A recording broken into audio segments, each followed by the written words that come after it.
हरिः ओम्। सहना भवतु सहनौ भुनक्तु सह वीर्यङ्करवावहै तेजस्विनावधीतमस्तु मा विद्विषावहै। ॐ शान्ति शान्ति शान्तिः। ॐ शङ्करं शङ्कराचार्यं केशवं बादरायणं सूत्रभाष्यकृतौ वन्दे भगवन्तौ पुनः पुनः। सूत्रभाष्यप्रणेतारौ वेदान्ताभ्यप्रभाकरौ वन्दे परस्परात्मानौ बादरायणशङ्करौ। श्रुतिस्मृतिपुराणानाम् आलयं करुणालयं नमामि भगवत्पादं शङ्करं लोकशङ्करम्। नमामि भगवत्पादशङ्करं लोकशङ्करम्। वन्दे तं सच्चिदानन्दं यतिवर्यं महामतिम् वेदवेदान्तसारज्ञं सद्गुरुं प्रणतोऽस्म्यहम्। सदाशिवसमारम्भां शङ्कराचार्यमध्यमाम् अस्मदाचार्यपर्यन्तां वन्दे गुरुपरम्पराम्। अग्रे उपस्थितेभ्यः भवद्भ्यः सर्वेभ्यो जिज्ञासुभ्यः हार्दान् प्रणामान् समर्पयामि। ब्रह्मसूत्रशाङ्करभाष्ये तृतीयाध्याये तृतीये पादे एकसूत्रात्मकेऽस्मिन् एकोनविंशे यावदधिकाराधिकरणे तस्मिन् यावदधिकाराधिकरणे उपनिबद्धम् एकमात्रं सूत्रं द्विवारं पठित्वा सूत्रार्थं तद्भाष्यभागं च यथाचार्यानुग्रहं विचारयामः। इदं सूत्रं पादादितः द्वात्रिंशं सूत्रम्। पादादितः द्वात्रिंशं सूत्रम्। अस्मिन् अधिकरणे उपनिबद्धम् एकमात्रं सूत्रम्। सर्वाग्रे शङ्कर भगवत्पूज्यपादानां प्रशस्तिश्लोकमेकं पठित्वा तेषां पादारविन्दयोः शिरसा प्रणिपत्य अनुग्रहं च प्राप्य प्रकृतं द्वात्रिंशं सूत्रं तद्भाष्यभागं च यथाचार्यानुग्रहं विचारयामः। सर्वाग्रे शङ्कर भगवत्पूज्यपादानां प्रशस्तिश्लोकमेकं द्विवारं पठामः। ॐ विज्ञानाम्बुधिचन्द्राय सुज्ञाननिधये नमः। अज्ञानध्वान्तसूर्याय शङ्करार्याय धीमते। ॐ विज्ञानाम्बुधिचन्द्राय सुज्ञाननिधये नमः। अज्ञानध्वान्तसूर्याय शङ्करार्याय धीमते। अथ श्रीमच्छङ्करभगवतः कृतौ शारीरकमीमांसाभाष्ये तृतीये साधनाध्याये तृतीये पादे एकसूत्रात्मकम् एकोनविंशं यावदधिकाराधिकरणम्। इदानीं तस्मिन् यावदधिकाराधिकरणे उपनिबद्धम् एकमात्रं सूत्रं द्विवारं पठामः।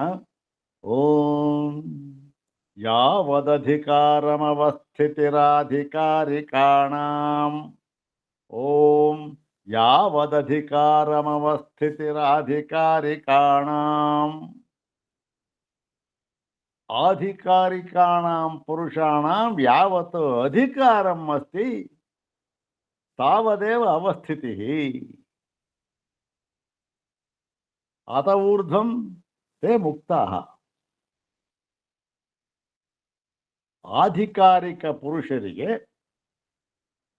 ಅವರು ಎಲ್ಲಿಯವರೆಗೆ ಅಧಿಕೃತರಾಗಿರುತ್ತಾರೆಯೋ, ಎಲ್ಲಿಯವರೆಗೆ ಅವರು ಅಧಿಕೃತರಾಗಿರುತ್ತಾರೆಯೋ ಅಂದರೆ ಎಲ್ಲಿಯವರೆಗೆ ಅವರಿಗೆ ಅಧಿಕಾರ ಅಂತ ಇರುತ್ತೋ, ಇಂಥದ್ದು ಮಾಡಬೇಕು ಇಷ್ಟು ಟೈಮ್ ಅಂತ ಫಿಕ್ಸ್ ಮಾಡಿಬಿಟ್ಟಿರ್ತಾರೆ, ಅಲ್ಲಿಯವರೆಗೆ ಅವರಿಗೆ ಆ ಒಂದು ದೇಹದಲ್ಲಿ, ಆ ಒಂದು ವ್ಯಾಪಾರದಲ್ಲಿ ಅವರಿಗೆ ಆ ಒಂದು ಅರ್ಥ ಅಂತಕ್ಕಂಥದ್ದು ಇದೆ, ಅವರಿಗೆ ಅಸ್ತಿತ್ವ ಅಂತಕ್ಕಂಥದ್ದು ಅಲ್ಲಿ ಇದೆ. ಅಲ್ಲಿಯವರೆಗೆ ಮಾತ್ರ. ಅಲ್ಲಿಂದ ಮುಂದಕ್ಕೆ ಯಥಾಸ್ಥಾನ. ಅವ್ರು ಮುಕ್ತರಾಗಿದ್ರು, ಅವರು ಮುಕ್ತರಾಗಿ ಹೋಗ್ತಾರೆ. ಯಾವುದೋ ಒಂದು ಅಧಿಕಾರ ಕೊಟ್ಟಿದ್ರು ಅದನ್ನ ನಿರ್ವಹಣೆ ಮಾಡುವುದಕ್ಕೋಸ್ಕರ ಒಂದು ಸ್ವಲ್ಪ ಕಾಲ ಅವರಿಗೆ ದೇಹವಿದ್ದಂತೆ ತೋರುತ್ತೆ. ಅಷ್ಟು ಮಾತ್ರದಿಂದ ಓಹೋ, ಹಾಗಾದರೆ ಬ್ರಹ್ಮಜ್ಞಾನ ಬ್ರಹ್ಮವಿದ್ಯೆ ಅಂತ ಏನಿದೆ ಅದು ಮೋಕ್ಷಕ್ಕೆ ಸಂಪೂರ್ಣವಾಗಿ ಅದೊಂದೇ ಕಾರಣವಲ್ಲ. ಮತ್ತೇನು ಕಾರಣ ಇರಬಹುದು, ಆದರೆ ಅದು ಕೇವಲ ಪಾಕ್ಷಿಕವಾಗಿ ಕಾರಣವಾಗಬಹುದು ಅಥವಾ ಕಾರಣವಾಗದೇನೆ ಇರಬಹುದು. ಜ್ಞಾನದಿಂದ ಮೋಕ್ಷ ಎಂಬತಕ್ಕಂಥದ್ದು ಇಲ್ಲವೇ ಇಲ್ಲ ಅಂತ ಆಗ್ಬೋದು, ಅಥವಾ ಒಂದು ಸ್ವಲ್ಪ ಆಗ್ಬೋದು, ಒಂದು ಸ್ವಲ್ಪ ಭಾಗ ಇರುತ್ತೆ, ಒಂದು 50 ಭಾಗ 100ಕ್ಕೆ ಇರಬಹುದು ಜ್ಞಾನದಿಂದ ಆಗುತ್ತೆ, ಇನ್ನು 50 ಭಾಗ ಬೇರೆ ಕರ್ಮಗಳಿಂದ ಅಂತಲಾರು ಆಗಬಹುದು ಅಂತ ಈ ಪೂರ್ವ ಪಕ್ಷ ಹೇಳಿದ್ದನ್ನು ಪೂರ್ಣವಾಗಿ ನಿರಾಕರಣೆ ಮಾಡಿ ಇಲ್ಲ ಹಾಗಿಲ್ಲ. ಜ್ಞಾನ ಆಯಿತು ಅಂತಂದ್ರೆ ಮೋಕ್ಷವಾಯಿತು ಅಂತ ಅರ್ಥ. ಮೋಕ್ಷವಾಯಿತು ಅಂತಂದ್ರೆ ಇನ್ನೊಂದು ಸ್ವಲ್ಪ ಕರ್ಮಲೇಶ ಉಳ್ಕೊಂಡಿರುತ್ತೆ ಕಣ್ರಿ, ಸ್ವಲ್ಪ ಭಾಗ ಉಳ್ಕೊಂಡಿರುತ್ತೆ ಅಂತ ಹೇಳೋ ಸಾಧ್ಯವೇ ಇಲ್ಲ. ಸ್ವಲ್ಪ ಭಾಗ ಉಳ್ಕೊಂಡಿದ್ದರೂ ಕೂಡ ಅವನನ್ನು ಮುಕ್ತ ಅಂತ ಹೇಳುವುದಕ್ಕೆ ಸಾಧ್ಯವಿಲ್ಲ. ಎಷ್ಟೋ ಉದಾಹರಣೆಗಳ ಕೊಟ್ಟಿದ್ರು ಹಿಂದೆನೆ. ದೊಡ್ಡ ಜಲಾಶಯ ಇದೆ, ದಾಟ್ಕೊಂಡು ಹೋಗ್ಬೇಕು, ಒಳ್ಳೆ ಈಜುಗಾರ ನೋಡ್ರಿ, ಚೆನ್ನಾಗಿ ಈಜುಗಾರ ಬರುತ್ತೆ, ಹೋಗ್ತಾ ಇದ್ದಾನೆ. ಓ ಆಯ್ತು, ಮುಟ್ಟಿಬಿಟ್ಟ ದಡನ, ಇನ್ನೇನಾಯ್ತು, ಇನ್ನು 1 ಅಡಿ ಇದೆ, ಕೈ ಸೋತೋಯ್ತು, ಮುಳುಗೋಗ್ಬಿಟ್ಟ. ಅವಾಗ ಏನನ್ಬೇಕು ನಾವು? ಇಲ್ಲ ರೀ, ಒಂದು ಸ್ವಲ್ಪ ಏನೋ 1 ಅಡಿ ಕಮ್ಮಿ ಆಯಿತು ಅಷ್ಟೇನೆ, ಏನು ಪರವಾಗಿಲ್ಲ, ಅವನು ಮುಳುಗೋಗ್ಬಿಟ್ಟ. ಈ ಕಡೆ ಕೇವಲ 1 ಅಡಿ ಮಾತ್ರ ಕ್ರಮಿಸಿದ್ದವನು ಮುಳುಗೋಗ್ಬಿಟ್ಟ. ಇನ್ನು 1 ಅಡಿ ಬಾಕಿ ಇತ್ತಲ್ಲ, ಅವನು ಮುಳುಗೋದ. ಅಷ್ಟೆ, ಮುಕ್ತನಾದಾನು ಸಾಧ್ಯವೇ ಇಲ್ಲ ಅಂತ ಇನ್ನೊಂದು ಉದಾಹರಣೆ ಕೊಟ್ಟಿದ್ರು. ಹೇಗೆ ಒಂದು ಬೀಜ ಇರುತ್ತೆ, ಆ ಬೀಜವನ್ನು ಹುರಿದು ಬಿಡ್ತಾರೆ. ಆ ಹುರಿದು ಬಿಟ್ಟ ಮೇಲೆ ಒಂದು ಬೀಜ ತಗೊಂಡು ಅದನ್ನ ಭೂಮಿ ಒಳಗೆ ಹಾಕಿದ್ರೆ ಏನಾಗುತ್ತದು? ಇಲ್ಲ ರೀ, ಒಂದು ಸ್ವಲ್ಪ ಭಾಗ, ಅರ್ಧ ಭಾಗ ಆದಷ್ಟು ಮೊಳಕೆ ಹೊಡಿಬಹುದು, ಇನ್ನರ್ಧ ಭಾಗ ಹೊಡೆಯಲ್ಲ ಅಂತ ಇದೆಯಾ? ಇಲ್ಲ. ಒಂದು ಸಾರಿ ಹುರಿದ ಹೋಯ್ತು ಅಷ್ಟೆ, ಯಾವತ್ತಿಗೂ ಆಗೋದಿಲ್ಲ. ಹಾಗೆ ಕರ್ಮದಿಂದ, ಜ್ಞಾನದಿಂದ ಈ ಕರ್ಮವು ಭಸ್ಮವಾಗಲಾಗಿ ಏನಾಯ್ತು? ಕರ್ಮ ಅಂತಕ್ಕಂಥದ್ದು ಇತ್ತು, ಬೀಜ, ಅದು ಜ್ಞಾನ ಎಂಬತಕ್ಕಂತಹ ಕಾದ ಕಬ್ಬಿಣದ ಬಾಣಲೆಯಿಂದ ಹುರಿದು ಬಿಟ್ಟರು. ಏನಾಯ್ತು? ಏನೋ ಸ್ವಲ್ಪ ಭಾಗ ಇದೆ ಸ್ವಾಮಿ ಅನ್ನೋಕ್ಕಾಗುತ್ತಾ? ಆಗೋಲ್ಲ, ಹೋಯಿತು ಅದಷ್ಟು.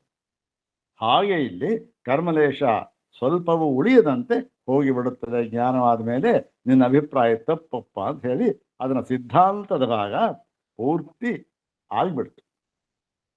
ಈಗ ಅದರ ಮುಂದುವರೆದ ಭಾಗವಾಗಿ ಏನು ಹೇಳ್ತಾ ಇದ್ದಾರೆ? ಈ ಜ್ಞಾನ ಅಂತಕ್ಕಂಥದ್ದು ಅದಕ್ಕೆ ಒಂದು ನಿಯಮ ಅಂತ ಇದೆ. ಏನು ನಿಯಮ? ನೋಡಿ, ಕರ್ಮಗಳಲ್ಲಿದೆ.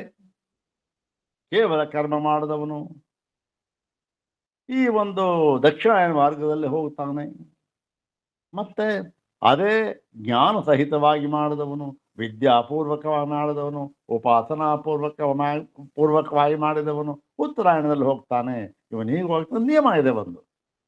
ಆದರೆ ಇಲ್ಲಿ ಯಾವ ನಿಯಮವೂ ಇಲ್ಲ. ಇಲ್ಲಿರ್ತಕ್ಕಂಥದ್ದು ಒಂದೇ ಒಂದು ನಿಯಮ. ಜ್ಞಾನ ಆಯಿತು, ಮೋಕ್ಷವಾಗುತ್ತೆ ಅಷ್ಟೇ. ಯಾರಿಗೆ? ಇಂಥವನಿಗೆ ಆಗುತ್ತೆ, ಅವನಿಗೆ ಆಗುತ್ತೆ, ಇಂಥ ಕಾಲದಲ್ಲಿ ಆಗುತ್ತೆ, ಇಂಥ ವಯಸ್ಸಿನಲ್ಲಾಗುತ್ತೆ, ಇಂಥ ಆಶ್ರಮದಲ್ಲಾಗುತ್ತೆ. ಯಾವುದೂ ಇಲ್ಲ. ಎಂಥ ಆಶ್ರಮದಲ್ಲಿ ಬೇಕಾದರೂ ಆಗಬಹುದು. ಬಾಲ್ಯಾವಸ್ಥೆಯಿಂದ ಹಿಡಿದು ಆ ಸನ್ಯಾಸಾಶ್ರಮ ತಗೊಳ್ಳೋವರೆಗೂ ಯಾವ ಬೇಕಾದ್ರೂ ಆಗ್ಬೋದು. ಯಾವ ವಯಸ್ಸಿನಲ್ಲಿ ಬೇಕಾದರೂ ಆಗಬಹುದು. ಯಾವ ಲಿಂಗದಲ್ಲಿ ಬೇಕಾದರೂ ಇರ್ಬೋದು. ಅನ್ನೋ ಸ್ತ್ರೀಯಾಗಿರ್ಬೋದು, ಪುರುಷನ ಏನಾದರೂ ಆಗಿ ಯಾವ ನಿಯಮವೂ ಇಲ್ಲ.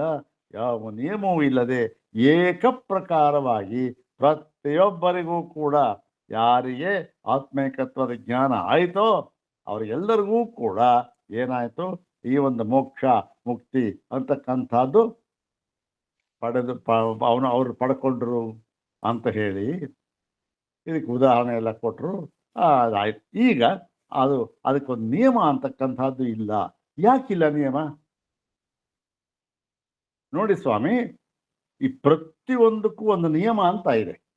ಪ್ರತಿಯೊಂದಕ್ಕೂ ಯಾವುದೇ ಆಗಲಿ, ಊಟ ಮಾಡೋದಕ್ಕೊಂದು ನಿಯಮ, ವಾಕಿಂಗ್ ಮಾಡೋದಕ್ಕೊಂದು ನಿಯಮ, ಕಚೇರಿಯಲ್ಲಿ ಕೂತ್ಕೊಂಡು ಕೆಲಸ ಮಾಡೋದಕ್ಕೊಂದು ನಿಯಮ, ಪ್ರತಿಯೊಂದಕ್ಕೂ ಒಂದು ಶಾಲೆಗೆ ಹೋಗೋದಕ್ಕೊಂದು ನಿಯಮ, ವಿದ್ಯಾರ್ಥಿಗಳಿಗೊಂದು ನಿಯಮ, ಸನ್ಯಾಸಿಗಳಿಗೊಂದು ನಿಯಮ ಇಲ್ಲದೆ ಇಲ್ಲವೇ ಇಲ್ಲ. ಹೀಗಿರುವಾಗ ಯಾವ ನಿಯಮವೂ ಇಲ್ಲ ಅಂದ್ಬಿಟ್ರೆ ಹೇಗೆ? ಅಂದರೆ ಅದಕ್ಕೆ ಕಾರಣ ಇದೆಯಪ್ಪ, ನಾವು ಕಾರಣವನ್ನು ಹೇಳ್ತೇವೆ ಈಗ ಅಂತ ಹೇಳಿ. ಯಾತಕ್ಕೆ ಇದು ನಿಯಮ ಅಂತಕ್ಕಂಥದ್ದು ಇಲ್ಲ? ಯಾರಾದರೂ ಆಗ್ಬಿಡು. ಹೌದು ತಾನೆ? ಇದು ಎಲ್ಲಾದರೂ ಉಂಟಾ? ಇದು ಎಲ್ಲೂ ಇಲ್ಲ. ಯಾವುದೋ ಒಂದು ಮುಖ್ಯಮಂತ್ರಿ, ಪ್ರಧಾನಮಂತ್ರಿ ಪದವಿ ಇರುತ್ತೆ.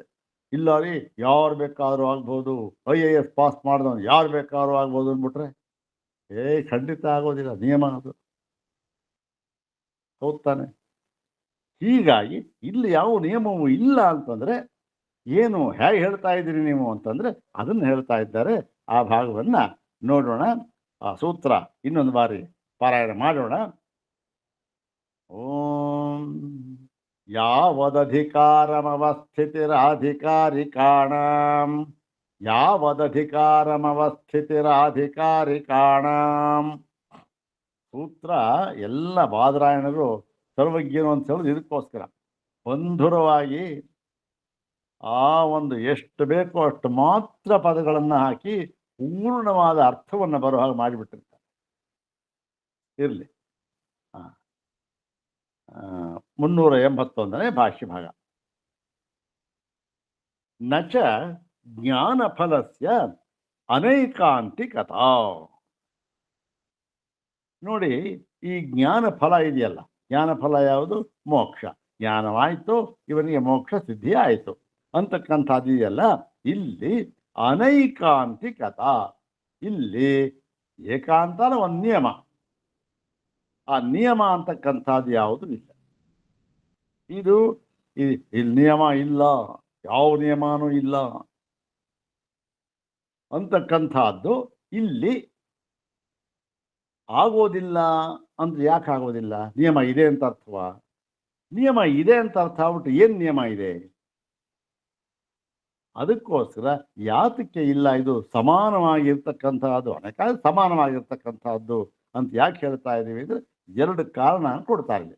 ಒಂದು ಶ್ರುತಿ ಪ್ರಾಮಾಣ್ಯ, ಇನ್ನೊಂದು ನಮ್ಮ ಪ್ರತ್ಯಕ್ಷಾನುಭವ. ಹೌದು ತಾನೆ? ಹೀಗಾಗಿ ಶ್ರುತಿ ಮತ್ತು ಪ್ರತ್ಯಕ್ಷಾನುಭವ ಎರಡನ್ನೂ ಕೊಡ್ತಾರೆ ಪ್ರಮಾಣ. ಒಂದು ಶ್ರುತಿ ಪ್ರಮಾಣವೇ ಪರಮ ಪ್ರಮಾಣ. ಅದು ಶ್ರುತಿಗೆ ಪರಮ ಪ್ರಾಮಾಣ್ಯ. ಹೌದು ತಾನೆ? ಶ್ರುತಿಗೆ ಅದು ಕೊಟ್ಟು ಸಾಕು. ಆದರೆ ಈ ಒಂದು ಅನುಭವ ಅಂತ ಇದೆಯಲ್ಲ, ನಮ್ಮ ಈಗ ಪ್ರತ್ಯಕ್ಷವಾಗಿ ಅನುಭವಕ್ಕೆ ಬರ್ತಕ್ಕಂಥದ್ದು, ಅದು ಒಂದು ಪ್ರಮಾಣ. ಹೌದು ತಾನೆ? ಅದು ಶ್ರುತಿಗಿಂತ ಬಲವತ್ತರವಾದ ಪ್ರಮಾಣ ಅನುಭವ.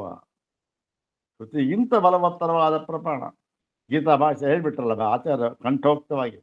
ಅಯ್ಯೋ 100 ಶ್ರುತಿ ಹೇಳ್ಬೋದು ಕಣ್ರಿ, ನಮಗೆ ಅನುಭವಕ್ಕೆ ವಿರುದ್ಧವಾಗಿ ಹೇಳಿದರೂ ಕೂಡ ಅದು ಪ್ರಮಾಣ ಅಂತ ಆಗೋದಿಲ್ಲ.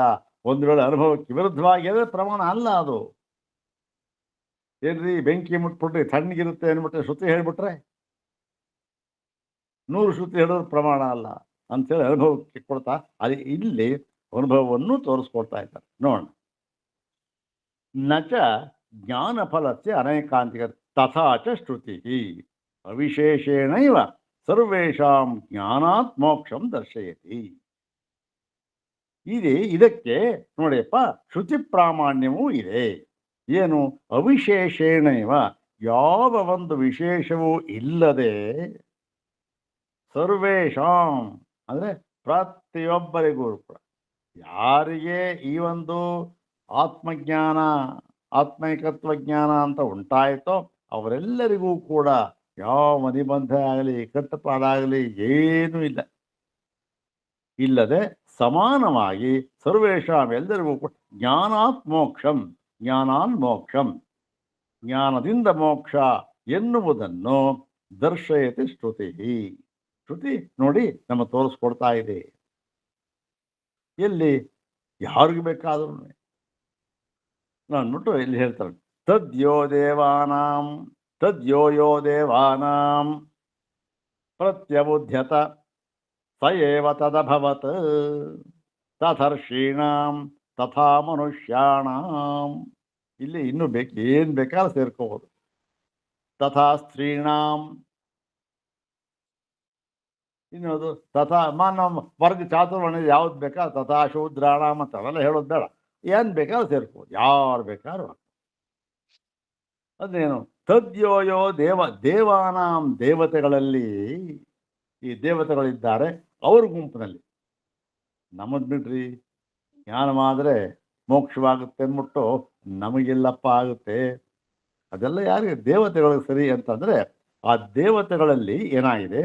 ಯೋ ದೇವಾನಾಂ ಪ್ರತ್ಯಬೋ, ದೇವತೆಗಳಲ್ಲಿಯೂ ಕೂಡ ಯಾರು ಈ ಒಂದು ಪ್ರತ್ಯಬೋಧ್ಯತ, ಈ ಒಂದು ಆತ್ಮೈಕತ್ವ ಜ್ಞಾನವನ್ನು ಅವರು ಅನುಭವ ಪರ್ಯಂತವಾಗಿ ಕಂಡುಕೊಳ್ಳುತ್ತಾರೆಯೋ, ಜ್ಞಾನವನ್ನು ಮಾಡಿಕೊಳ್ತಾರೆಯೋ ಅವರಿಗೆ ಏನಾಗುತ್ತೆ? ತದಭವತು, ಸಯೇವ ತದಭವತು ಅಂದರೆ ಅವರು ಅವರ ಸ್ವರೂಪವನ್ನೇ ಪಡೆಯುತ್ತಾರೆ. ಸಯೇವ ಅದನ್ನು ಅದು ತತ್ತು ಅಂದರೆ ಬ್ರಹ್ಮಭಾವ ಅಂತ. ಆ ಬ್ರಹ್ಮಭಾವವನ್ನೇ ಅವರು ಪಡೆದುಕೊಂಡು ಬಿಡುತ್ತಾರೆ. ಅಲ್ಲೂ ಕೂಡ ಅಷ್ಟೇ, ಯಾರ್ಯಾರಿಗೆ ಜ್ಞಾನವಾಗುತ್ತೆ ಅವರೆಲ್ಲ. ಅಲ್ಲೂ ಯಾವ ಒಂದು ವಿಶೇಷವೂ ಇಲ್ಲ. ಕೇವಲ ಈ ದಿಕ್ಪಾಲಕರಿದ್ದಾರೆ ನೋಡಿ, ಇಂದ್ರ ಅಗ್ನಿ ಯಮ ಅಂತ ಇದ್ದಾರಲ್ಲ, ಅವ್ರಿಗೆ ಮಾತ್ರ ಆಗುತ್ತೆ. ಈ ಬೇರೆ ದೇವತೆಗಳಿದ್ದಾರಲ್ಲ, ಯಕ್ಷ ಕಿನ್ನರ ಗಂಧರ್ವ ಕಿಂಪುರುಷ ವಿದ್ಯಾಧರ, ಬೇಕಾದಷ್ಟು ಜನ ಇದ್ದಾರೆ. ಅವರು ಎಲ್ಲ ದೇವಯೋನಿಗಳೇ ಅವರೆಲ್ಲ. ಅವ್ರಿಗೂ ಅಷ್ಟೆ, ಅವ್ರಿಗೂ ಆಗುತ್ತೆ. ಯಾರು ಅಲ್ಲೂ ಅಷ್ಟೆ. ಅದೇನು? ದೇವಲೋಕದ ಮಾತಾಯಿತು. ತದ್ಯೋಯೋ ದೇವಾನಾಂ ಪ್ರತ್ಯಬುದ್ಧತ ಸ ಏವ ತದಭವತ್. ಆಯ್ತು, ದೇವತೆಗಳಾಯಿತು. ತಥಾ ಋಷೀಣಾಂ ಆಯ್ತಪ್ಪ. ಯಾರೋ ತಪಸ್ಸು ಮಾಡಿಕೊಂಡು ಅದನ್ನೇ ವಿಚಾರ ಮಾಡಿ ಮಾಡಿ ಮಾಡಿ ಇರ್ತಾರಲ್ಲ ಋಷಿಗಳು, ಅವರಿಗೆ ಆಗಬಹುದು. ನಮ್ಮಂಥ ಈ ಒಂದು ದೈನಿಕ ಕಾರ್ಯಕ್ರಮ ತೊಡಗಿಕೊಂಡಿರುವವರು ಎಲ್ಲಾಗುತ್ತೆ? ಇಲ್ಲ. ತಥಾ ಋಷೀಣಾಂ, ಋಷಿಗಳಲ್ಲಿ ಅವ್ರಿಗೂ ಕೂಡ ಯಾರು ಜ್ಞಾನವಾಗುತ್ತೆ ಅವ್ರಿಗಾಗ್ತದೆ ಮೋಕ್ಷ. ಮತ್ತೆ ಅವ್ರಿಗೇನು? ತಥಾ ಮನುಷ್ಯಾಣ ಅಂದರೆ ಮನುಷ್ಯರಲ್ಲೂ ಕೂಡ ಅಷ್ಟೆ. ಯಾರಿಗೆ ಜ್ಞಾನವಾಯಿತು ಅಂದರೆ ಅಷ್ಟೇ ಮುಕ್ತನಾದ ಅಂತ ಅರ್ಥ. ಯಾವ ವಿಶೇಷವೂ ಇಲ್ಲ, ಏನೂ ಇಲ್ಲ. ಆದರೆ ಈ ಒಂದು ಜ್ಞಾನದಿಂದ ಮೋಕ್ಷ ಎನ್ನುವ ಒಂದು ಮಾತಿದೆ, ವಾಕ್ಯ, ಅದು ನಮ್ಮ ಅನುಭವಕ್ಕೆ ಹತ್ತಬೇಕಾದರೆ, ನಮ್ಮ ಅನುಭವಕ್ಕೆ ಬರಬೇಕಾದರೆ ಅದಕ್ಕೆ ಈ ಒಂದು ಅಂತಃಕರಣ ಅಂತಕ್ಕಂಥದ್ದು ಅದು ಸಿದ್ಧವಾಗಬೇಕು. ಆ ಒಂದು ಪದಗಳ ಅರ್ಥ ಅದನ್ನು ಮಾಡ್ಕೊಳ್ಳೋದಕ್ಕೆ ಅದಕ್ಕೆ ಅರ್ಹತೆ ಬೇಕು, ಸ್ವೀಕಾರ ಮಾಡೋದಕ್ಕೆ ಅರ್ಹತೆ ಬೇಕು, ಸಿದ್ಧವಾಗಬೇಕದು. ಅದಕ್ಕೆ ಸಾಧನೆ ಬೇಕು. ಅದನ್ನು ನಾವು ಅಲಗಳಿತಾ ಇಲ್ಲ. ಅದಕ್ಕೆ ಸಾಧನೆ ಬೇಕೇ ಬೇಕು. ಏನ್ರಿ, ಯಾವ ಸಾಧನೆ ಬೇಡ, ಜ್ಞಾನವಾದ್ರೆ ಮೋಕ್ಷ, ಜ್ಞಾನವಾದ್ರೆ ಮೋಕ್ಷ. ಜ್ಞಾನವಾದ್ರೆ ಏನಾಗುತ್ತೆ? ಆ ವಾಕ್ಯಾರ್ಥ ಜ್ಞಾನ ಆಗುತ್ತೆ. ವಾಕ್ಯಾರ್ಥ ಜ್ಞಾನ ಆಗಿಬಿಟ್ರೆ ಸಾಕ, ಆಯಿತು. ಅಹಂ ಬ್ರಹ್ಮಾಸ್ಮಿ, ಅಹಂ ನಾನು, ಪ್ರಥಮಾ ವಿಭಕ್ತಿ, ಏಕವಚನ, ಬ್ರಹ್ಮ, ಅದು ಅಷ್ಟೇ. ಪ್ರಥಮಾ ವಿಭಕ್ತಿ, ಏಕವಚನ, ನಪುಂಸಕಲಿಂಗ, ಅದು ಅಸ್ಮಿ ಕ್ರಿಯಾಪದ, ಆಯ್ತಲ್ಲ, ಜ್ಞಾನವಾಯ್ತಲ್ಲ. ಅಂದರೆ ಅದಲ್ಲ, ಅದು ವಾಕ್ಯಾರ್ಥ ಜ್ಞಾನ, ಅದು ಸರಿ, ಇಲ್ಲ ಅಂತ ನಾನು ಹೇಳ್ತಾ ಸರಿ. ಆದರೆ ಆ ವಾಕ್ಯಾರ್ಥದ ಅವಾಕ್ಯಾರ್ಥ ಏನು? ಯಾವುದು ಇದನ್ನ ವಿಚಾರ ಮಾಡಿದ್ದಾರಲ್ಲ, ವಾಕ್ಯಾರ್ಥಕ್ಕೆ ಅವಾಕ್ಯಾರ್ಥ ಏನು ಅಂತ ಅನ್ನೋದನ್ನು ವಿಚಾರ ಮಾಡಿ. ಅದು ಅದು ಯಾವುದದು? ಅದೇ, ಅದು ಯಾವಾಗ ಅನುಭವಕ್ಕೆ ಬರುತ್ತೋ ಅದು ಅದರ ಅರ್ಥ ಅವಾಕ್ಯಾರ್ಥ. ಆವಾಗೇನು? ಅಯ್ಯಯ್ಯೋ, ಈ ವಾಕ್ಯ, ಈ ಬ್ರಹ್ಮ ಜ್ಞಾನದಿಂದ ಮೋಕ್ಷ ಎನ್ನುವುದು ಕೂಡ ಕೇವಲ ಅಧ್ಯಾರೋಪ ದೃಷ್ಟಿಯಿಂದ ಹೇಳಿದ ಮಾತು. ಯಾತಕ್ಕೆ? ಜ್ಞಾನ ಒಂದನ್ನು ಬಿಟ್ಟು ಬೇರೆ ಯಾವುದರಿಂದಲೂ ಕೂಡ ಮೋಕ್ಷವು ಸಿದ್ಧವಾಗುವುದಿಲ್ಲ ಎನ್ನುವುದನ್ನು ಹೇಳೋದಕ್ಕೆ, ಅಪವಾದ ಮಾಡುವುದಕ್ಕೆ. ಇದನ್ನು ಅಧ್ಯಾರೋಪ ಮಾಡಿದ್ರು, ಜ್ಞಾನವೆಂದರೆ ಮೋಕ್ಷ ಅಂತ. ಅಷ್ಟೇ ಆಗ ತಿಳ್ಕೊಳ್ತಾರೆ, ಅದ್ಯಾವುದು?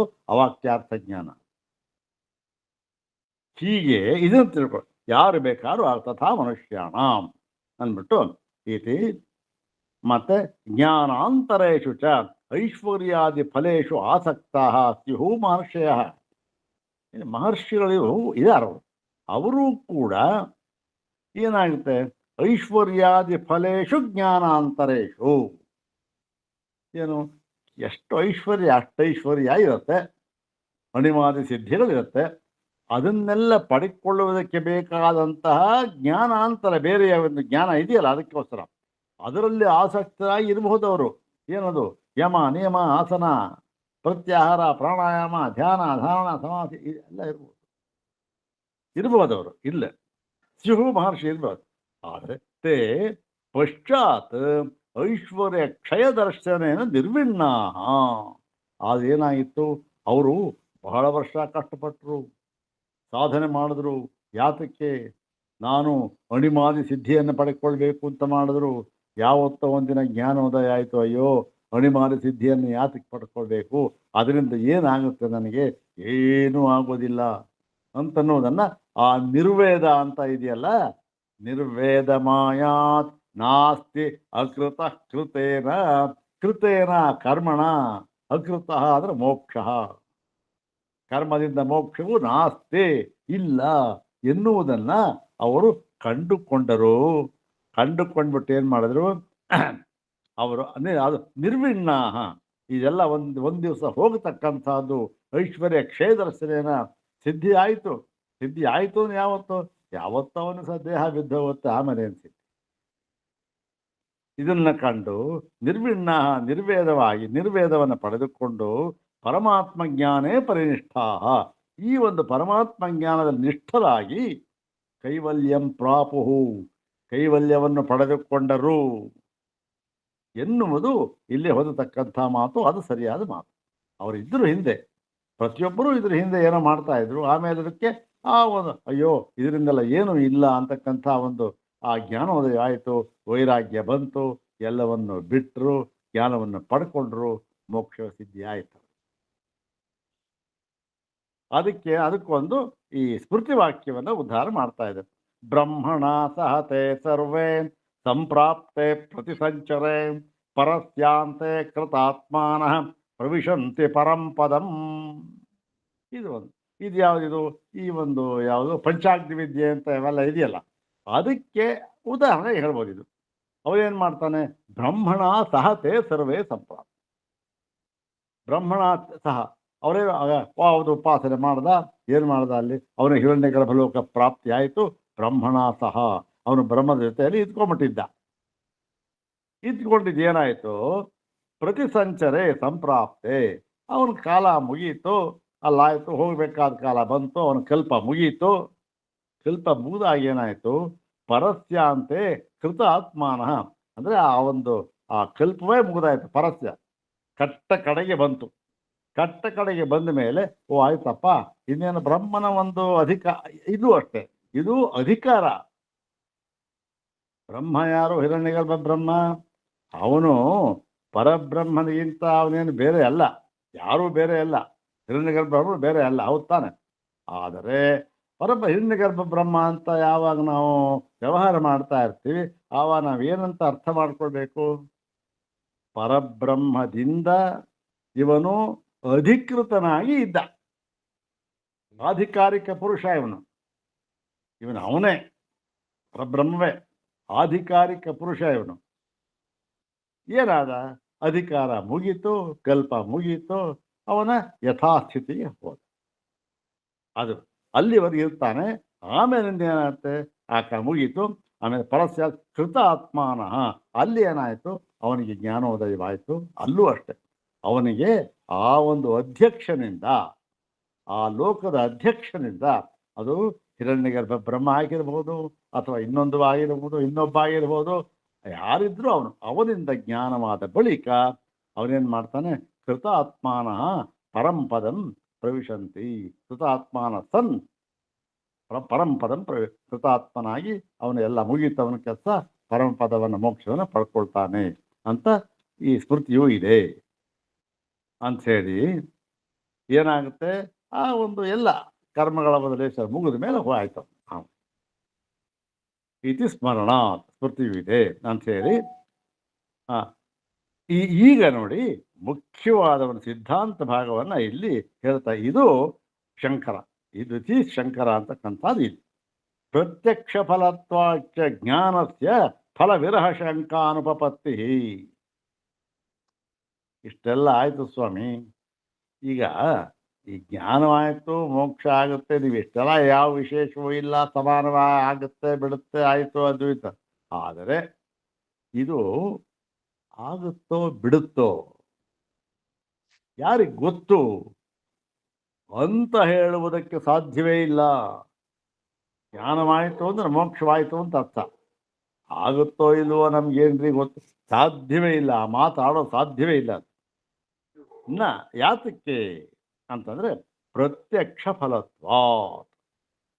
ಜ್ಞಾನವಾಯಿತು ಅಂತಂದ್ರೆ ಆ ಮುಕ್ತ ಸ್ಥಿತಿ ಅಂತಕ್ಕಂಥದ್ದು ಈಗಲೇ ಜ್ಞಾನವಾದ ಕೂಡಲೇ ಅನುಭವಕ್ಕೆ ಬಂದು ಬಿಡುತ್ತದೆ. ಓಹೋ, ನಾನು ಮುಕ್ತನಾದೆ ಅನ್ನೋದು ಸದಾ ನಿತ್ಯ ಶುದ್ಧ, ನಿತ್ಯ ಬುದ್ಧ, ನಿತ್ಯ ಮುಕ್ತ ಆ ಸ್ವರೂಪ ಅರ್ಥವಾಗಿ ಬಿಡುತ್ತೆ. ಮತ್ತೇನು, ಅವರಿಗೆ ಶಾಶ್ವತಿ ಶಾಂತಿ, ಯಾವತ್ತಿಗೂ ಕೂಡ ವಿಚಲಿತವಾಗೋದೇ ಇಲ್ಲ, ಶಾಂತಿ. ಅದೇ ದೇಹ ಇರೋ ಒಟ್ಟಿಗೆ, ಅದೆಲ್ಲ ದೇಹ ಇರುವವರೆಗೆ ಹೇಳಿದ ಮಾತಿವೆಲ್ಲ ಅಷ್ಟೇ. ಇರುವವರೆಗೆ ಏನೂ ಆಗೋದಿಲ್ಲ, ಆಗಲೇ ಅವನ ಅನುಭವಕ್ಕೆ ಬಂದ್ಬಿಡುತ್ತೆ. ಆದ್ದರಿಂದ ನೀನು ಬದುಕಿರುವಾಗಲೇ ನಿನ್ನ ಅನುಭವಕ್ಕೆ ಬರೋದ್ರಿಂದ ಅನುಭವಕ್ಕೆ ಬಂದದ್ದನ್ನ ಓ ಇಲ್ಲ ರೀ ಅಂತ ಅಲ್ಲಗಳೆಯೋದಕ್ಕೆ ಸಾಧ್ಯವೇ ಇಲ್ಲ. ತುಂಬಾ ಬಾಯಾರಿಕೆ ಆಗ್ಬಿಟ್ಟಿತ್ತು, ನೀರು ಕುಡಿದ ಮೇಲೆ ಇಲ್ಲ, ಯಾಕೋ ನೀರು ಕುಡ್ದೆ ಕಣ್ರಿ, ಬಾಯಾರಿಕೆನೆ ಹೋಗಲಿಲ್ಲ, ಸಾಧ್ಯವೇ ಇಲ್ಲ. ಅವನು ಆರೋಗ್ಯವಂತ ಮನುಷ್ಯನಾಗಿದ್ರೆ ನೀರು ಕುಡ್ದಾದ್ರೆ ಬಾಯಾರಿಕೆ ಹೋಗ್ಬೇಕಷ್ಟೆ. ಯಾಕೆ ಅಂದ್ರೆ ಪ್ರತ್ಯಕ್ಷವಾಗಿ ಅನುಭವ ಆಗುತ್ತೆ, ಬಾಯಾರಿಕೆ ಹೋಯ್ತು. ಇನ್ನು 100 ಶ್ರುತಿಗಳು ಬಂದು ಇಲ್ಲ ರೀ, ನೀರು ಕುಡಿದವನಿಗೆ ಬಾಯಾರಿಕೆ ಅಂತಕ್ಕಂಥದ್ದು ಕೆಲವು ಸಾರಿ ಹೋಗಬಹುದು, ಕೆಲವು ಸಾರಿ ಹೋಗದೇ ಇರಬಹುದು. ಆರೋಗ್ಯವಂತನಾಗಿರ್ತಾನೆ, ಪೂರ್ಣವಾಗಿ ದೃಢವಾಗಿರ್ತಾನೆ, ಅಂಥವರಿಗೂ ಕೂಡ ಕೆಲವರಿಗೆ ಬಾಯಾರಿಕೆ ಹೋಗುತ್ತೆ, ಕೆಲವರಿಗೆ ಇಲ್ಲ ಅನ್ನೋ ಸಾಧ್ಯನಾ? 100 ಶ್ರುತಿ ಹೇಳಿದ್ರೂ ಕೂಡ ಪ್ರಮಾಣ ಅಲ್ಲ ಅದು. ಯಾಕೆ? ಬಾಯಾರಿಕೆ ಹೋಗುತ್ತೆ ಅಂತಕ್ಕಂಥದ್ದು ಪ್ರತಿಯೊಬ್ಬರ ಅನುಭವದಲ್ಲೂ ಇದೆ. ಹಾಗೆ ಯಾರಿಗೆ ಜ್ಞಾನವಾಯಿತೋ ಅವರಿಗೆಲ್ಲರ ಅನುಭವದಲ್ಲಿ ಬದುಕಿರುವಾಗಲೇ ಅವರು ಮುಕ್ತ ಸ್ಥಿತಿಯನ್ನು ಪಡ್ಕೊಂಡ್ಬಿಟ್ರು. ಅಹಂ ರುದ್ರೇ ಬಿರ್ವಸು ಭಿಚ್ಚರಾಮ್ ಯಹಮಾದಿತ್ಯೇ ಋತ ವಿಶ್ವದೇ ವೈ. ಆ ಒಂದು ಸೂಕ್ತ, ದೇವಿ ಸೂಕ್ತ ಇದೆಯಲ್ಲ, ಅಲ್ಲಿ ಆ ಒಂದು ವಾಗಾಂಭರಣಿ ಅಂತಕ್ಕಂಥ ಅವಳು ಹೇಳಿದ ಮಾತು. ವಾಮದೇವನು ಇದೇ ಮಾತು ಹೇಳಿದ್ದು, ಹೌದ್ ತಾನೆ? ಹಾಗಾಗಿ ಎಲ್ಲರೂ ಕೂಡ ಅನುಭವಕ್ಕೆ ಬರ್ತಕ್ಕಂಥದ್ದು ಅನುಭವಕ್ಕೆ ಬಂದದ್ದನ್ನ ಇಲ್ಲ ಅಂತ ಹೇಳೋದಕ್ಕೆ ಸಾಧ್ಯವೇ ಇಲ್ಲ. ನೋಡಿ, ಪ್ರತ್ಯಕ್ಷ ಫಲತ್ವಾಚ ಜ್ಞಾನಸ್ಯ ಫಲವಿರಹ ಶಂಕಾ ಅನುಪಪತ್ತಿ. ಫಲವಿರಹ, ಫಲ ಆಗುತ್ತೋ ಇಲ್ವೋ ಅಂತ ಶಂಕೆ ಇದೆಯಲ್ಲ, ಆಗೋದೇ ಇಲ್ಲ. ಮತ್ತೆ ಇನ್ನೊಂದು ಮಾತು ಹೇಳ್ತಾರೆ ನೋಡಿ, ಒಳ್ಳೆಯ ಇದೆಲ್ಲ ಸೂಕ್ತಿ, ಸುಭಾಷಿತ ಇದು. ಕರ್ಮ ಫಲೇ ಸ್ವರ್ಗಾದೌ ಅನುಭವ ಅನಾರೂಢೆ ಸ್ಯಾದ್ ಆಶಂಕಾ ಭವೇದ್ವಾ ನವಾಯಿತಿ. ನೋಡ್ರಿ, ಎಲ್ಲಿ ಗೊತ್ತೇನು ಅನುಮಾನ ಬರೋಕ್ ಸಾಧ್ಯ? ಅಯ್ಯೋ, ಈ ಕರ್ಮ ಫಲೇ ಸ್ವರ್ಗಾದೌ, ಸ್ವರ್ಗವೇ ಮುಂತಾದ ಕರ್ಮ ಫಲಗಳ ವಿಷಯಗಳಲ್ಲಿ ಈ ಒಂದು ಆಶಂಕೆ ಸಾಧ್ಯವಾಗಬಹುದು. ಯಾವ ಆಶಂಕೆ? ಅಯ್ಯೋ, ಜ್ಯೋತಿಷ್ಠೋಮವನ್ನು ಸಾಂಗವಾಗಿ ಮಾಡ್ದ ಅಥವಾ ಮಾಡದೆ ನಾನು ಸತ್ತ ಮೇಲೆ ಸ್ವರ್ಗ ನನಗೆ ಆಗುತ್ತೋ ಇಲ್ವೋ ಅಂತಕ್ಕಂಥದ್ದು ಶಂಕೆ ಬರಬಹುದು. ಯಾಕೆ? ಅನುಭವಕ್ಕೆ ಬರೋದಿಲ್ಲ. ಆಗ ಅನುಭವಕ್ಕೆ ಬರೋದು ಈಗ ಗೊತ್ತಾಗೋಲ್ಲ. ಆ ಶಂಕೆ ಬರ್ಬೋದು. ಹಾಗೆ ನೋಡಿ, ಕರ್ಮಫಲೇ ಸ್ವರ್ಗಾದವು ಕರ್ಮಫಲೇ. ಅದು ಹೇಗಿದೆ? ಅದು ಅನುಭವ ಅನಾರೂಢೆ, ಈಗ ಅನುಭವಕ್ಕೆ ಬರೋದೇ ಇಲ್ಲ. ಯಾವಾಗ? ಈಗ ಅಂದರೆ ಆ ಯಾಗವನ್ನು, ಕರ್ಮವನ್ನು ಮಾಡಿದ ಕಾಲದಲ್ಲಿ ಕರ್ಮವನ್ನು ಮಾಡ್ದ, ಅವಭೃತ ಆಯಿತು. ಪಟ್ಟ ಕಡೆಯ ಒಂದು ಕರ್ಮ ಅಂದರೆ ಅವಭೃತ ಆಯಿತು. ಅವಭೃತ ಆದಮೇಲೆ ಏನಾಯಿತು? ಏನಾಗಲಿಲ್ಲ, ಇದ್ದ. ಆಗ ಅನುಭವಕ್ಕೆ ಬರಲೇ ಇಲ್ಲ ಇವನಿಗೆ ಸ್ವರ್ಗ ಅಂತಕ್ಕಂಥದ್ದು. ಅಲ್ಲಿ ಸ್ಯಾದ್ ಆಶಂಕ, ಒಂದು ಆಶಂಕೆ ಬರ್ಬೋದು. ಸ್ಯಾದ್ವಾ ಭವೇದ್ವಾ ನಮ ಐತಿ, ಭವೇದ್ವಾ ನಮ, ಅಲ್ಲಿ ಭವೇದ್ವಾ ನಮ ಐತಿ, ಆಶಂಕ ಸ್ಯಾತ್ ಬರ್ಬೋದು. ಆದರೆ ಇಲ್ಲಿ ನೋಡಿ, ಅನುಭವಾರೂಢಂತು ಜ್ಞಾನ ಫಲಂ, ಅದು ಇಲ್ಲಿ ಹಾಗಲ್ಲ. ಜ್ಞಾನ ಫಲವಾದ ಮೋಕ್ಷ ಅಂತ ಇದೆಯಲ್ಲ, ಅದು ಅನುಭವಾರೂಢವಾದದ್ದು. ಈಗಲೇ ಆದ ಕೂಡಲೇ, ಜ್ಞಾನವಾದ ಕೂಡಲೇ ಇದು ಅನುಭವಕ್ಕೆ ಬರ್ತಕ್ಕಂಥ ಫಲ, ಇದು ಸ್ವರ್ಗದಂತೆ ಅಲ್ಲ ಅಂಥೇಳಿ ಅನುಭವಾರೂಢಂತು ಜ್ಞಾನ ಫಲಂ. ಅದಕ್ಕೆ ಈ ಒಂದು ಶ್ರುತಿಯ ಉದಾಹರಣೆಯನ್ನು ಕೊಡ್ತಾ ಇದ್ದಾರೆ. ಯತ್ ಸಾಕ್ಷಾತ್ ಅಪರೋಕ್ಷಾತ್ ಬ್ರಹ್ಮ, ಸಾಕ್ಷಾತ್ ಅಪರೋಕ್ಷಾತ್ ಬ್ರಹ್ಮ, ಎಲ್ಲೋ ಅಲ್ಲೆಲ್ಲೋ ದೂರದಲ್ಲೆಲ್ಲೋ ಬ್ರಹ್ಮಲೋಕ ಅಂತ ಅಲ್ಲೆಲ್ಲ ಯಾವುದು? ಅಯ್ಯಯ್ಯೋ, ಸಾಕ್ಷಾತ್ ಅಪರೋಕ್ಷಾತ್, ಪರೋಕ್ಷ ಎಲ್ಲೋ ಇರ್ತಕ್ಕಂಥದ್ದು, ನಮ್ಮ ಅನುಭವಕ್ಕೆ ಬರದೇ ಇರತಕ್ಕಂಥದ್ದು. ಅಲ್ಲ ಅಲ್ಲ ಅಲ್ಲ, ಅಪರೋಕ್ಷ ನಮ್ಮ ಅನುಭವಕ್ಕೆ ಬರ್ತಕ್ಕಂಥದ್ದು. ಸಾಕ್ಷಾತ್ ಆಗಿದ್ರೆ ಈಗ ನಮ್ಮ ಅನುಭವಕ್ಕೆ ಬರ್ತಕ್ಕಂಥದ್ದು ಈ ಬ್ರಹ್ಮ ಅಂತಕ್ಕಂಥದ್ದು, ಆ ಸ್ಥಿತಿ ಅಂತಕ್ಕಂಥದ್ದು ಈಗ ಬರ್ತಕ್ಕಂಥದ್ದು. ಇತಿ ಶ್ರುತೇ ತತ್ವಮಸಿ ಚಾಂದೋಗ್ಯ, ಗೊತ್ತಲ್ಲ ಇವೆಲ್ಲ. ಇತೀಚ ಸಿದ್ಧವದ್ ಉಪದೇಶ. ಇದೇನು?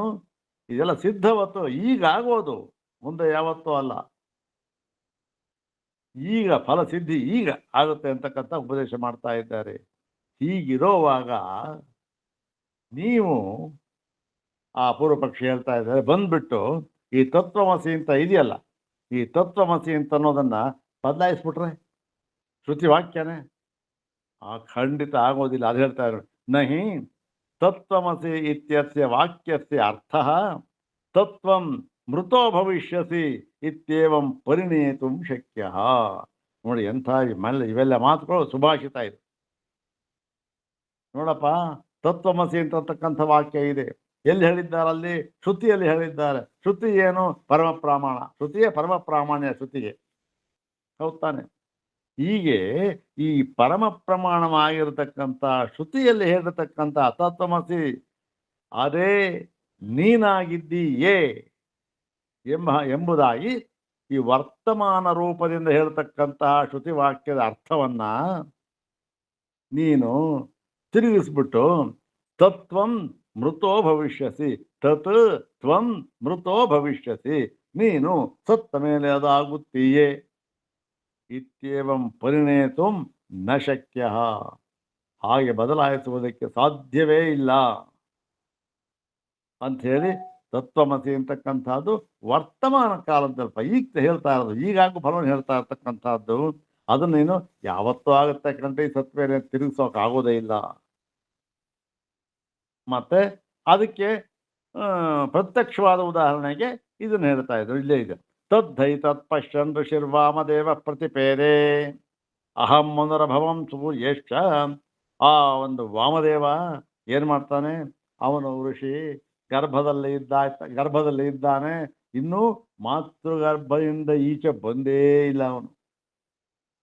ಆಗಲೇ ಏನು ಹೇಳ್ಬಿಟ್ಟ ಅವನು ನೋಡಿ, ತದ್ಧೈತತ್ ಪಶ್ಯನ್, ಅವನು ಕಂಡುಕೊಂಡ ಯಾವುದು, ಅವನು ತನ್ನ ಸ್ವರೂಪವನ್ನು ಕಂಡುಕೊಂಡು ಬಿಟ್ಟ. ಏನೋ ನೋಡ್ರಿ ಮಾತೃಗರ್ಭದಲ್ಲಿ ಇದ್ದೀನಿ ಕಣ್ರಿ, ಅಯ್ಯಯ್ಯೋ ಇಷ್ಟೊಂದೆಲ್ಲ ವಿನ್ಮೂತ್ರ ಮೈಧ್ಯ ಮಧ್ಯೆ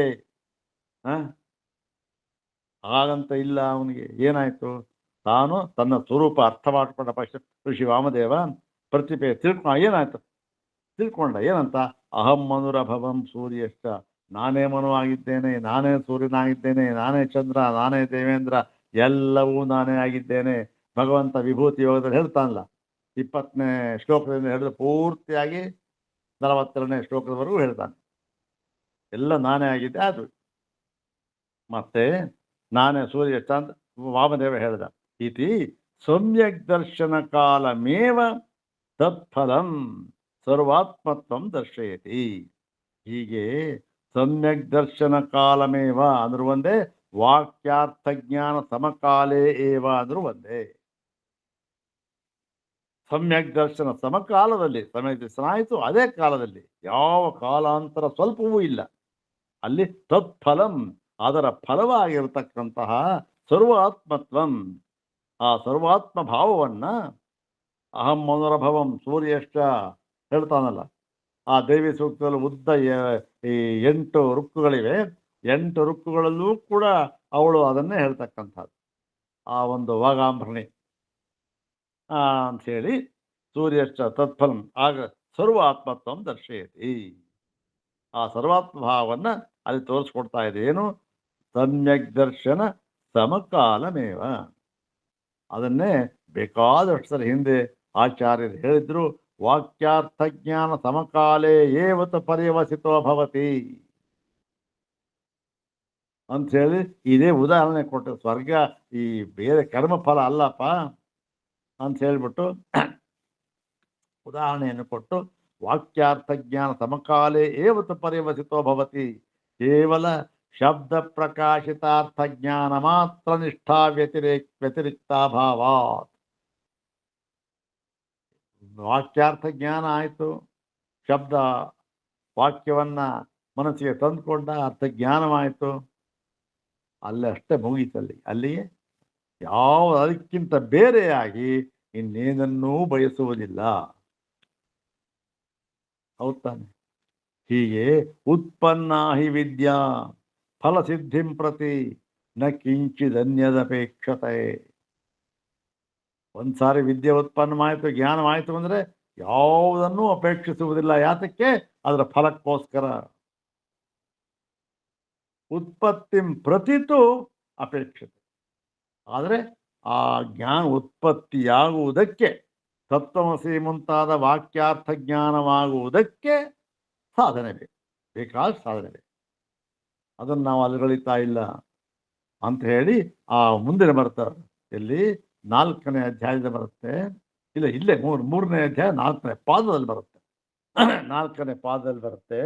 ಅಲ್ಲೇ ಮುಂದೆ ಶಮದಮಾದ್ಯುಪೇತಸ್ಯ ತಥಾಪಿತು ತದ್ವಿಧೇ ತದಂಗತಯ ತೇಷಾಂ ಅವಶ್ಯಾನುಷ್ಠೇಯತ್ವಾತ್. ಅವಶ್ಯವಾಗಿ ಮಾಡಲೇಬೇಕು. ಯಾವ ಶಮದಮಾದಿ? ಯಾಕೆ?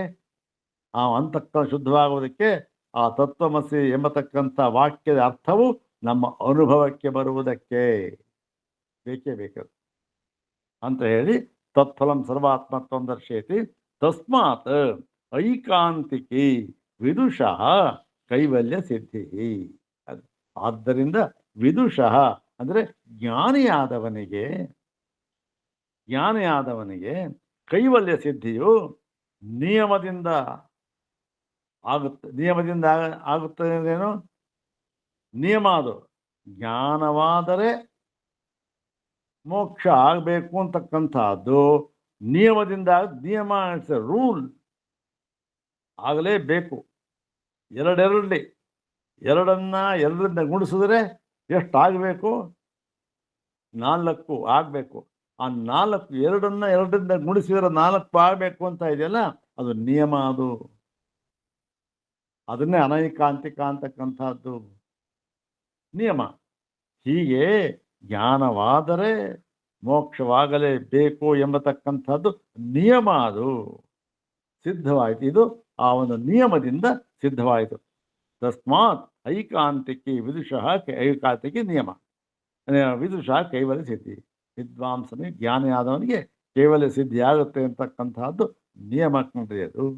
ಅದು ರೂಲ್. ಅದು ಯಾರು ಏನು ಬದಲಾಯಿಸೋ ಆಗಿಲ್ಲ ಅದನ್ನು ಅಂಥೇಳಿ ಈ ಒಂದು ಯಾವತ್ತು ಅಧಿಕಾರಾಧಿಕರಣ ಮುಗೀತು ನೋಡಿ. ಇಲ್ಲಿ ಬರ್ತಕ್ಕಂಥ ಒಂದು ಸುಭಾಷಿತ ಒಂದು ಇದನ್ನು ಮಾಡ್ಕೊಂಡಿದ್ದೆ. ಒಂದನೇ ಅಧ್ಯಾಯಕ್ಕೆ 1ನೇ ಪಾದಕ್ಕೆ ಮಾಡಿಬಿಟ್ಟಿದ್ದೀನಿ.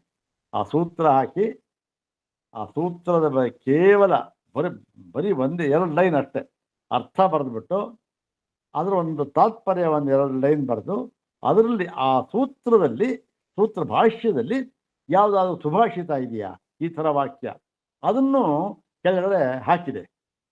ಅದೆಲ್ಲ ಅರ್ಧ ಮಾಡ್ತಾ ಏನೋ ಮಾಡಬೇಕು ಅಂತಂದರೆ ಏನು ಆಗಲಿಲ್ಲ. ಮಾಡೋಣ ಅದಕ್ಕೆ ಮಾಡೋಣ. ಹಾಗೆ ಈ ಥರ ವಾಕ್ಯ ಇದೆಯಲ್ಲ, ಇದನ್ನು ಪ್ರತಿಯೊಂದು ಅಧಿಕರಣಕ್ಕೂ ಹಾಕಿದೆ. ಸುಮಾರು 1ನೇ ಅಧ್ಯಾಯ ಮಾಡಿಬಿಟ್ಟಿದ್ದೀನಿ. ಅದರಲ್ಲಿ ಇರ್ತಕ್ಕಂಥ ಎಲ್ಲ ಇದನ್ನು ಹಾಕಿದೆ. ಅಲ್ಲೇನು ಈ ಒಂದು ಬೇಕಾದಷ್ಟು ಇದೆಯಲ್ಲ, ಈ ಆತ್ಮ ಚ ಬ್ರಹ್ಮ ಅಂದರು.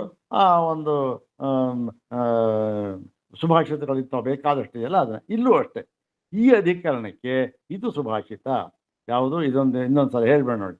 ಕರ್ಮ ಫಲೇ ಸ್ವರ್ಗಾದೌ ಅನುಭವ ಅನಾರೂಢೆ ಸ್ಯಾದಾಶಂಕಾ ಭವೇದ್ವಾನವಾಯಿತಿ ಅನುಭವಾರೂಢಂತು ಜ್ಞಾನ ಫಲಂ.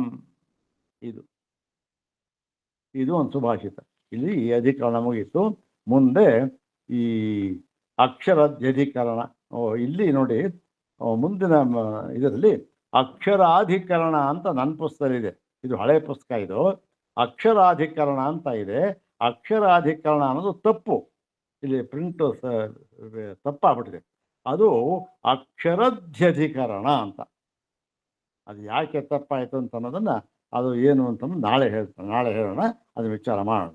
ಓಂ ಶಾಂತಿ ಶಾಂತಿ ಶಾಂತಿ. ಓಂ ತತ್ಸತ್.